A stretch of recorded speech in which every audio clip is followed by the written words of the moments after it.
సత్య టాక్స్కు స్వాగతం. నేను CHVV Satyanarayana. America అధ్యక్షుడు ట్రంప్ ఇప్పుడు ఏ నిమిషంలో ఏం చేస్తాడనేది అన్ప్రిడిక్టబుల్ అయిపోయింది. ఇప్పుడు ఆయన దావోస్లో నిన్న మాట్లాడిన మాటలు ఇప్పుడు ఆయన డెన్మార్క్ సంబంధించిన ఈ ఐస్లాండ్ అని చెప్పేసి అన్నాడు. ఆయన గ్రీన్లాండ్ పట్టుకుని అంటే అంత కంగారులో ఉన్నాడు. గ్రీన్లాండ్ని ఎట్టి పరిస్థితుల్లో తాను స్వాధీనం చేసుకుంటానని చెప్పేసి చెప్పారు.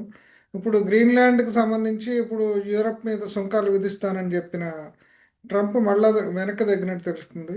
ఈ దావోస్లో ఆయన ఏం మాట్లాడాడు, ప్రపంచ పరిణామాలపై ఇప్పుడు ట్రంప్ వైఖరి ఏ రకంగా దారితీస్తుంది, ఈ అంశాలపై మనతో మనకు వివరించడానికి సీనియర్ జర్నలిస్ట్ కోటేశ్వర గారు మనతో ఉన్నారు. ఆయన అడిగి మరిన్ని వివరాలు తెలుసుకుందాం. నమస్కారం అండి కోటేశ్వర గారు. నమస్తే. ఇప్పుడు అదే ట్రంప్ దావోస్లో ఏం మాట్లాడతాడు అనేది అందరికీ ఉత్కంఠగా అయింది. ఇప్పుడు అట్లాగే ట్రంప్ ఉపన్యాసం మీద మీరు మీ వ్యాఖ్య ఏంటి? ఫస్ట్ వ్యాఖ్య. దావోస్ కి బయలుదేరబోయే ముందు ట్రంప్ చేసినటువంటి హడావుడిని చూసి మన దేశంతో సహా అనేక దేశాల్లో స్టాక్ మార్కెట్లు కుప్పకూలిపోయాయి. మరొక యుద్ధం వస్తుందా అన్నట్లుగా వాతావరణం వచ్చింది.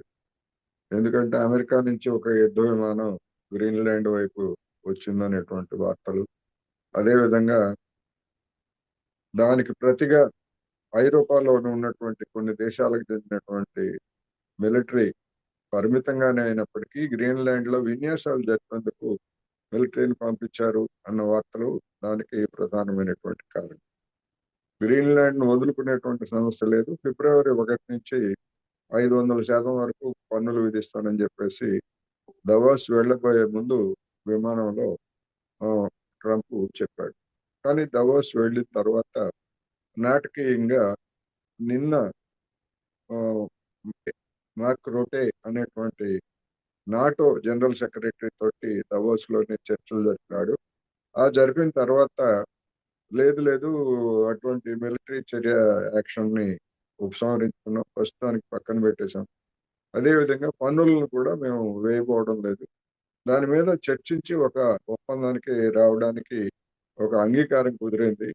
దాని మీద మా వాళ్ళు మాట్లాడతారు అని చెప్పేసి డౌన్ డౌన్ చేశాం.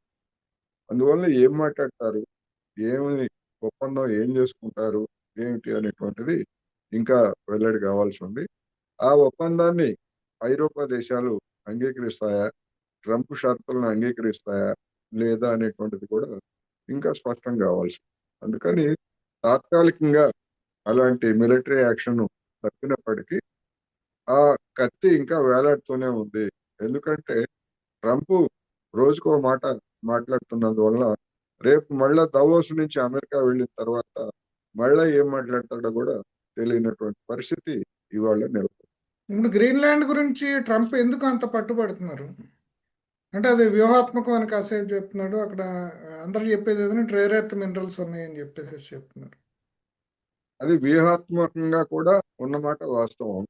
రెండోది, ఈ గ్రీన్లాండ్ ప్రాంతంలో ఈ వాతావరణ మార్పుల ఫలితంగా అక్కడ మంచు కరిగిపోయి ఒక నౌకా మార్గం కూడా అక్కడ ఏర్పడుతూ ఉంది కనుక ఆ నౌకా మార్గాన్ని రష్యా చైనాలు ఉపయోగించుకుంటాయి కనుక ఆ ప్రాంతంలో ప్రయాణించడం ద్వారా అది వాటి నిఘాకు, అంటే అటు అమెరికా మీద కావచ్చు, కెనడా మీద కావచ్చు, ఇటు ఐరోపా మీద కావచ్చు, రెండింటికి మధ్యలో ఉంటుంది కనుక అది నిఘా వేసేట్లయితే తమ ప్రయోజనాలకు దెబ్బ అనేటువంటిది అమెరికా వాడు చేస్తున్నది. అయితే ఇంతవరకు అలాంటి ఆలోచనలు లేదు, అలాంటిది ఇంకా ఏమీ లేదు. అవన్నీ ఊహాగానాలు మాత్రమే.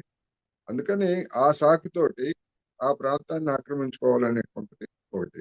అక్కడ 34 రకాల ఖనిజాలు ఉంటే అందులో అత్యధిక భాగం ఇవాళ ఆధునికమైనటువంటి పరిశ్రమలకు అవసరమైనటువంటి విలువైన ఖనిజాలు వాటిలో ఉన్నాయి. అదేవిధంగా ఆ, చమురు సంపద కూడా అపారంగా ఉన్నది. అందుకని ఆ ప్రాంతాన్ని స్వాధీనం చేసుకోవడం ద్వారా వాటిని చేజిక్కించుకోవాలన్నది కూడా అమెరికా ఆలోచనలో ప్రధానంగా ముందుకు వచ్చినటువంటి అంశం. దానికి ఏవేవో రకరకాల సాకులు చెప్తున్నారు.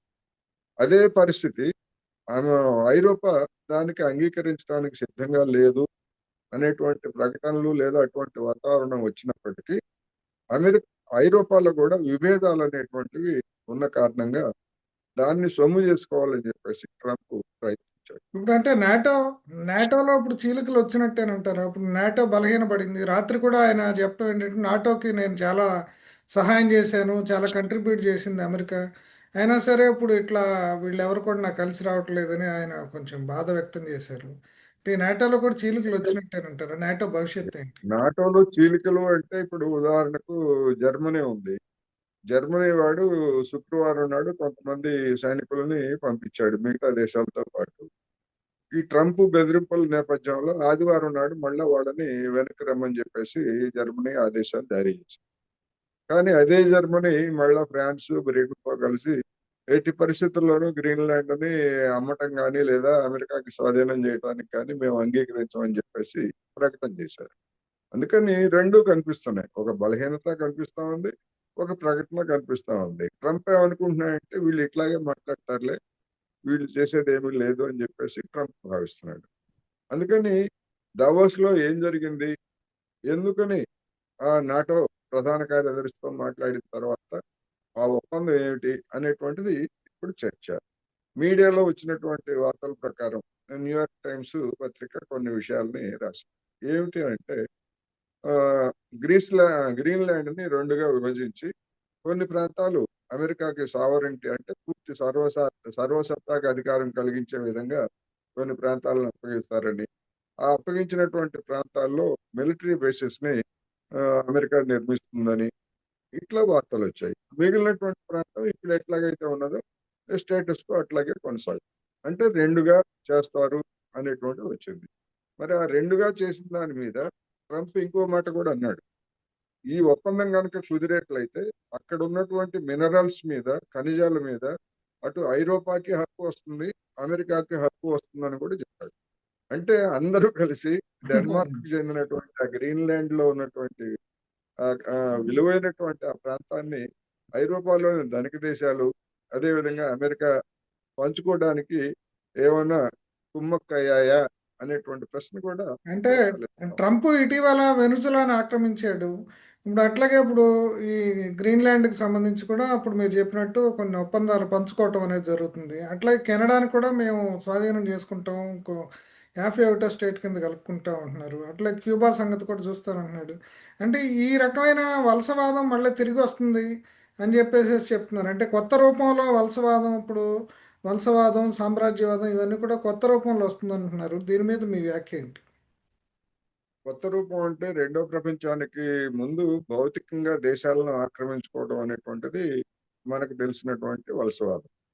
ఆ తరువాత దేశాల మార్కెట్లను స్వాధీనం చేసుకోవడం అనే దాన్ని నయా వలసవాదం అని చెప్పేసి అన్నారు.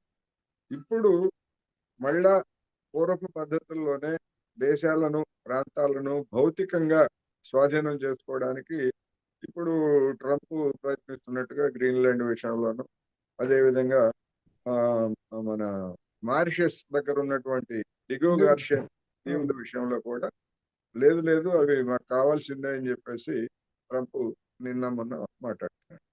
అందుకని మళ్ళా అంటే పూర్తిగా గతంలో మాదిరి వలసవాదం దేశాలను స్వాధీనం చేసుకోవడానికి వీలు కాకపోయినప్పటికీ కొన్ని ప్రాంతాలను ఆక్రమించుకోవడానికి లేదా ఆయా ప్రాంతాల్లో తొత్తు ప్రభుత్వాలని ఏర్పాటు చేసి ఊరికే నామకే వస్తే ప్రభుత్వాలను ఏర్పాటు చేసి తమ పెత్తనాన్ని రుద్దడానికి అమెరికా పూనుకుందినట్లుగా మనకి కనిపిస్తా ఉంది. కెనడా గురించి హెచ్చరికలు చేసిన లేదా మెక్సికో గురించి హెచ్చరికలు చేసిన, కొలంబియా గురించి హెచ్చరికలు చేసిన, అదేవిధంగా క్యూబా గురించి చెప్పినా గానీ వీటన్నిటి వెనకాల వాటిని ఏదో భౌతికంగా స్వాధీనం చేసుకుంటుందని కాదు కానీ అక్కడ గతంలో మాదిరి అంటే 30-40 ఏళ్ల క్రితం మాదిరి ఎట్లాగైతే నియంత్రణల్ని లేదా తొత్తుల్ని అక్కడ అధికారంలో నియమించి తన ప్రయోజనాలను రక్షించుకుందో మళ్ళా అలాంటి నియంత్రణల్ని అక్కడ ప్రతిష్ఠించడానికి అవసరమైతే కొన్ని ప్రాంతాలని ఆక్రమించడానికి అమెరికా ప్లాన్ చేస్తున్నట్టుగా మనకి కనిపిస్తుంది. ఇప్పుడు యునైటెడ్ నేషన్స్కి సంబంధించిన చాలా సంస్థల నుంచి అమెరికా వైదొలిగింది. ఇప్పుడు కొత్తగా గాజా పీస్ బోర్డ్ అని చెప్పేసి పెట్టి ప్రతి వాళ్ళ దగ్గర నుంచి కొంత ఫీజు, ప్రతి దేశం నుంచి కూడా వచ్చి కొంత ఫీజును వసూలు చేయమని చెప్పేసి ఇండియాకు కూడా ఆఫర్ చేసింది దాంట్లో. ఇజ్రాయెల్ ఆల్రెడీ రెడీగా ఉంది దాంట్లో చేరటానికి. అంటే ఏంటి ఇలా భద్రతా మండలికి పోటీగా ఇంకా వ్యవస్థను నిర్మించడానికి ట్రంప్ ప్రయత్నం చేస్తున్నారా? దీనివల్ల ఇప్పటికే బలహీనపడిన యునైటెడ్ నేషన్స్ సెక్యూరిటీ కౌన్సిల్ పరిస్థితి ఏంటి? దాని భవిష్యత్తు ఏంటి?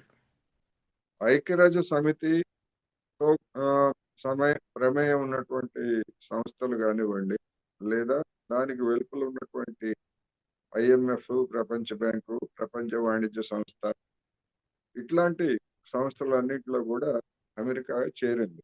ఎందుకు చేరింది అంటే ఈ సంస్థలను కూడా ఉపయోగపెట్టుకొని తమ ప్రయోజనాలను నెరవేర్చుకోవాలనేటువంటి ఎత్తుగడ వాటిలో ఉంది.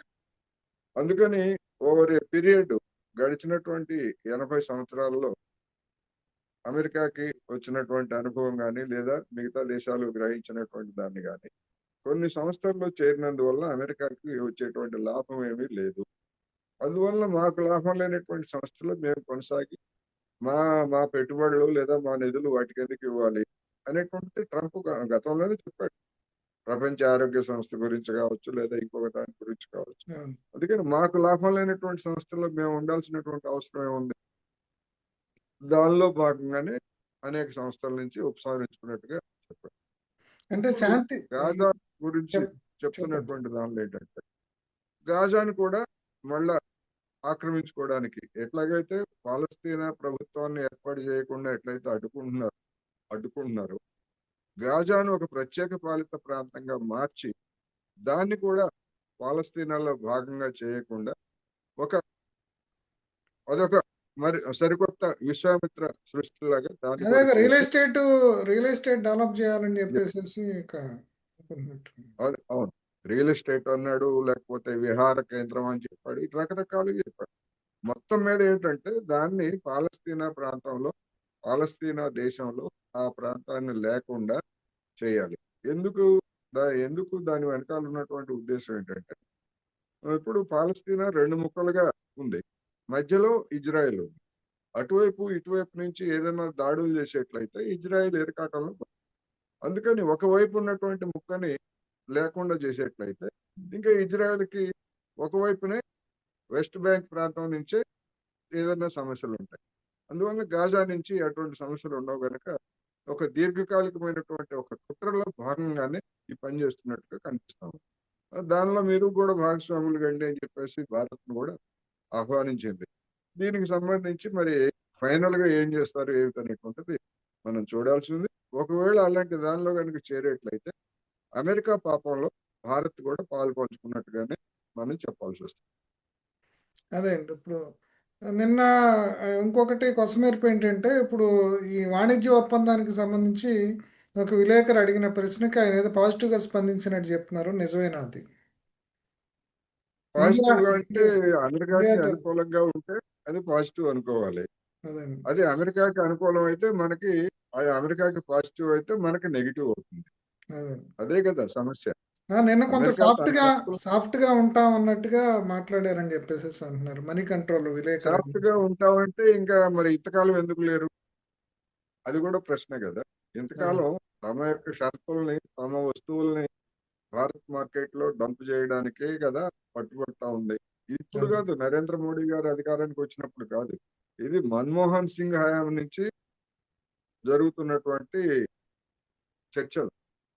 అదే అప్పటి నుంచి కుదరలేదు కదా, మన్మోహన్ సింగ్ హయాంలోనే ఇటువంటి చర్చలు వచ్చాయి. అప్పుడే కోడికాళ్ళ దిగుమతి గురించి, లేకపోతే ఇతర జున్ను, వెన్న ఇట్లాంటి వాటి దిగుమతుల గురించి అప్పుడే చర్చలు వచ్చినప్పుడు అప్పుడు వయా మీడియాగా ఏం చేశారంటే, మేము కోడి మాంసం దిగుమతి చేసుకోవడానికి మేము అంగీకరించాం కానీ బాతు మాంసం దిగుమతి చేసుకోవడానికి మేము పన్నులు తగ్గిస్తామని చెప్పేసి బాతు మాంసం మీద పన్నులు తగ్గించారు. అదే బాతు మాంసం తింటారు, కానీ కోడి మాంసంతో పోల్చుకున్నప్పుడు బాతు మాంసం ఎంతమంది తింటారు మన దేశంలో? అవును. మనకు ఆ పెద్ద హాని లేదు. కానీ అదే కోడి మాంసం, కోడి కాళ్ళు వాటన్నిటి కనుక దిగుమతి చేయడానికి అనుమతించి కనుక ఇచ్చేట్లయితే ఇక్కడ ఉన్నటువంటి పౌల్ట్రీ ఇండస్ట్రీ మొత్తం కూడా ఒప్పుకోదు. అదే అదేవిధంగా వెన్న, జున్ను ఇట్లాంటి పాల ఉత్పత్తులను కనుక ఆమోదించేట్లయితే సబ్సిడీ ధరలకు డంప్ చేసేస్తుంది అమెరికా. అదే ఒక అమెరికానే కాదు, అమెరికాకి అనుమతి ఇచ్చిన తర్వాత మిగిలినటువంటి దేశాలు మరి మా సంగతి ఏమిటని అడుగుతాయి. న్యూజిలాండ్ కావచ్చు, ఆస్ట్రేలియా కావచ్చు. అవి కూడా ఎందుకంటే పాల ఉత్పత్తుల్లో అవి కూడా మిగిలి ఉన్నటువంటి దేశాలు అవి. అదే. వాళ్ళకి అనుమతి ఇచ్చి, వీళ్ళకి అనుమతి ఇచ్చి, అందరికీ అనుమతి ఇచ్చేట్లయితే మరి భారతదేశంలో ఉన్నటువంటి పాడి రైతులు గేదెలను ఇప్పటికే కొంతమంది అమ్మేసుకుంటున్నారు. గడ్డి దొరక్క లేకపోతే ఇట్లాంటి కొన్ని ప్రాబ్లమ్స్ తోటి. అదే. మిగిలినటువంటి వాళ్ళు కూడా మొత్తం అంతా కూడా పాడి పరిశ్రమను పక్కన పడేసి మొత్తం కూడా వ్యవసాయ కూలీలుగా మారిపోయేటువంటి పరిస్థితి వస్తుంది. ఇప్పుడు అందుకని కోట్లాది మంది రైతాంగానికి ఎఫెక్ట్ చేసేటువంటి ఇది వస్తే మళ్ళా మరొకసారి ఏడాది క్రితం ఏడాది పాటు ఢిల్లీలోనే జరిగింది. ఈ ఒప్పందంలో కనుక ఈ వ్యవసాయము లేదా పాడి పరిశ్రమ, కోళ్ల పరిశ్రమను కూడా తెరిచేట్లయితే మన మన దేశవ్యాప్తంగా అలాంటి పరిస్థితులు ఏర్పడే అవకాశం ఉంది కనుకనే నరేంద్ర మోడీ గారు భయపడి తాత్కాలికంగా ఇప్పటి వరకు మనం మాట్లాడుకునే సమయాన్ని వరకు ఇంకా లొంగలేదు. లొంగుతారు అనేటువంటిది పాజిటివ్ గా చెప్పినటువంటి మాట. అందుకని అదే కనుక జరిగేట్లయితే రాబోయే రోజుల్లో రంగం. ఇప్పుడు అమెరికా వైఖరితో విసిగిపోయి ఐరోపా యూనియన్ ఇప్పుడు ఇండియాతో ఫ్రీ ట్రేడ్ ఒప్పందం కుదుర్చుకోవడానికి ప్రయత్నం చేస్తుందని చెప్పేసి చెప్తున్నారు. అది జరిగితే మనకి అమెరికాతో ఒప్పందం కుదరపోవటానికి సంబంధించిన నష్టం కొంత పూడే అవకాశం ఉందా? అసలు ఈ ఒప్పందం కుదురుతుందంటాను. ఐరోపా దేశాలు అన్ని కలిపి చేసుకునేటువంటి దిగుమతులు ఎంత అనేటువంటిది మొత్తం ఐరోపా దేశాల్లో ఉన్నటువంటి జనాభా అంతా అమెరికాకి సమానం కదా, అంతకుమించి లేదు కదా. అదే. అందుకని మొత్తం ఐరోపా కావచ్చు, దానివల్ల మనకి పరిమితమైనటువంటి ప్రయోజనం మాత్రమే కొన్ని రంగాలు. అదే సమయంలో ఐరోపా నుంచి వచ్చేటువంటి ప్రమాదం కూడా మన దేశానికి కొన్ని అంశాలు ఉన్నది. అందుకని ఆ ఒప్పందం పూర్తిగా ఏమేమి అంశాల్లో కుదిరింది, ఏ అంశాలకు సంబంధించినటువంటి నిబంధనలు ఉన్నాయనేటువంటిది వివరాలు అంటే వెల్లడైన రేపు తర్వాత మాత్రమే. రేపు 26 జనవరికి కూడా వాళ్ళని అతిథిగా పిలుస్తున్నట్టున్నారు యూకి సంబంధించిన వాళ్ళని. అవును, మొత్తంగా ఆ దేశాలకు చెందినటువంటి వాళ్ళందరినీ కూడా ఒక బృందంగా వాళ్ళందరినీ కూడా పిలుస్తున్నారు. ఆ పిలిచిన తర్వాత ఒప్పందాలు ఖరారు చేస్తాయని చెప్పేసి చెప్తున్నారు. ఆ ఖరారు అయ్యేటువంటి ఒప్పందాల్లో ఏముంటాయి ఏమిటి అనేటువంటిది మనం చూసిన తర్వాత మాత్రమే వాటిలో ఒక మంచి చెడ్డలని అప్పుడు మాత్రమే మనం మాట్లాడుకోవాలి. ఫైనల్గా అసలు ఇప్పుడు ఈ నిన్నటి ఈ ప్రసంగం, ఇప్పుడు ట్రంప్ ప్రసంగం నుంచి మనం ఏం సారాంశం రాబట్టొచ్చు? ఇప్పుడు మన దేశానికి ఏ రకమైన రిలవెన్స్ ఉంది, అట్లాగే ఇంటర్నేషనల్ ఆర్డర్, పొలిటికల్ ఆర్డర్కి ఏ రకమైన రిలవెన్స్ ఉంది చెప్పండి.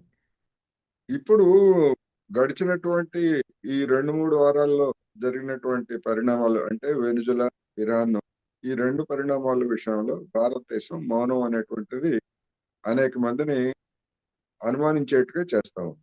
ఎందుకని ఒక ప్రజాస్వామిక దేశంలో అధ్యక్షుడిగా ఎన్నికైనటువంటి వ్యక్తిని కిడ్నాప్ చేస్తే ప్రజాస్వామ్యం గురించి, ప్రజాస్వామ్యానికి తల్లి వంటి భారతదేశం అని చెప్తున్నటువంటి వాళ్ళు ఎందుకు మౌనంగా ఉన్నారు అనేటువంటి ప్రశ్న తలెత్తుతా ఉంది.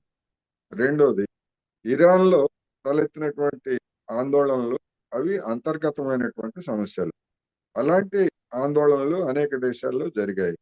అనేక దేశాల్లో జరిగినప్పుడు మరి అమెరికా ఆ దేశాల పట్ల అనుసరించినటువంటి వైఖరి ఏంటి? దానికి భిన్నంగా ఇరాన్లో అంతర్గతంగా అణిచివేస్తున్నారనేటువంటి పేరుతోటి మేము జోక్యం చేసుకుంటాము అని చెప్పేసి మాట్లాడితే మరి ఇరాన్ మనకు మిత్ర దేశం. మనం ఎందుకని మౌనంగా ఉన్నాం? మన దేశ పౌరులు మీరు జాగ్రత్తగా రండి అని చెప్పారు. అంతేకాదు, ఇప్పుడు ఉక్రెయిన్ యుద్ధం సందర్భంగా దాడుల్ని నేను ఆపేయించాను అని ప్రత్యేక విమానాలను పంపించి అక్కడ ఉన్నటువంటి విద్యార్థులను వాళ్ళందరినీ కూడా తప్పించారు. దాని మీద పెద్ద ఎత్తున ప్రచారం చేసుకున్నారు. కానీ అవును. ఇరాన్ విషయంలో మీరు రండి, మీ ఖర్చులు మీరు పెట్టుకొని రండి అన్నారు. ఒక్క విమానాన్ని కూడా పంపించలేదు. అందుకని ఈ విధమైనటువంటి వాటిని మరి ఎందుకని మౌనంగా ఉన్నారు అనే దానికి వచ్చేసరికి అది దౌత్యంలో భాగం అని చెప్పేసి మరి ఎందుకు దౌత్యం అంటే మీరు ఇందాక అన్నట్టు వాణిజ్య ఒప్పందాన్ని కుదుర్చుకున్నటువంటి చర్చల దశలో ఉంది కనుక దాని మీద ప్రభావం పడకుండా మౌనంగా ఉన్నామని చెప్పి.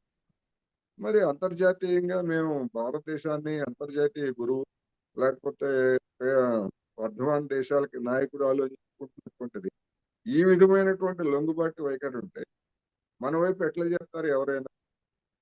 అందుకని ఇవన్నీ కూడా రాబోయేటువంటి రోజుల్లో మన దేశ విదేశాంగ విధానం మీద వచ్చేటువంటి ప్రశ్నలుగానే ఇక మొత్తం మీద చూసినప్పుడు ట్రంప్ ఇప్పటికీ కూడా ప్రపంచాన్ని అనిశ్చితమైనటువంటి దారిలో నడిపించడానికి, ఎందుకంటే తన ప్రయోజనాల కోసం చూస్తున్నాడు.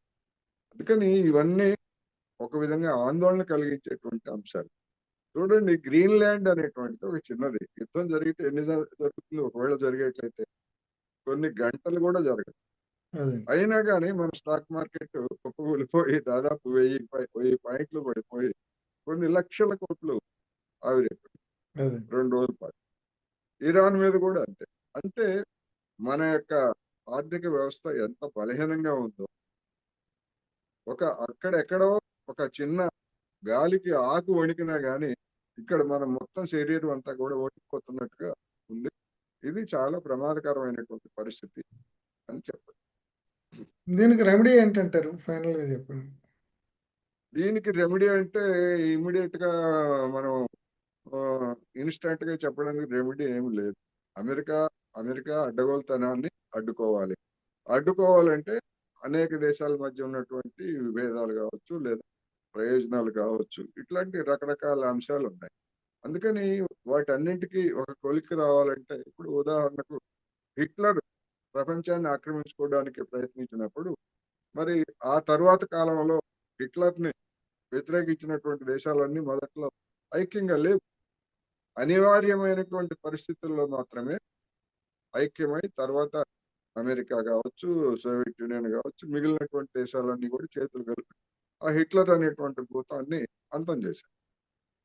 మరి ఇప్పుడు అమెరికా కనుక అటువంటి స్థాయికి కనుక వెళ్ళేట్లయితే మళ్ళా ప్రపంచంలో అలాంటి పునరేకీకరణ జరిగేటువంటి అవకాశం ఉంది. అందుకని ఇప్పటికిప్పుడు కొంత నష్టం అనేటువంటిది జరుగుతుంది తప్ప వెంటనే ఇన్స్టంట్ గా పలానా పరిష్కారం అని చెప్పడానికైతే ఏమీ లేదు అనేది ఓకే అండి. థ్యాంక్ యూ అండి కోటేశ్వర్ గారు. నమస్తే.